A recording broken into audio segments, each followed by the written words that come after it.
Le maire de Matadi, Dominique Odiambete, a reçu dans son cabinet de travail une délégation des FONAREV ce vendredi 21 février de cette année en cours. Notons que, outre la présentation des civilités, cette délégation des FONAREV est venue solliciter l'implication personnelle de l'autorité urbaine dans l'opération d'identification des victimes des crimes contre la paix, crimes de guerre, en présence de Chance Boakamakese, un combattant de l'IDPS victime des crimes contre la paix et la sécurité humaine en 2016. L'objectif de notre visite aujourd'hui auprès du maire de la ville de Matadi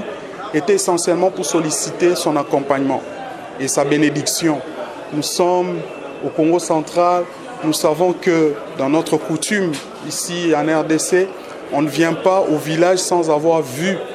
le chef ou sans avoir reçu sa bénédiction pour commencer un travail dans son territoire. Donc vous savez, le gouverneur de la ville,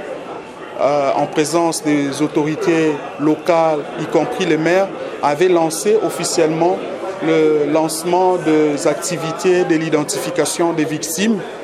des crimes de guerre, des crimes contre la paix, des crimes contre l'humanité. Et vous êtes sans ignorer que le Congo central a vécu beaucoup des affres et le chef de l'État, dans sa volonté politique, a voulu accomplir ces slogans qui dit le peuple d'abord pour mettre en avant la population. C'est pourquoi le FONAREV a lancé l'identification, afin d'identifier chaque victime et de permettre à tout un chacun d'accéder et d'avoir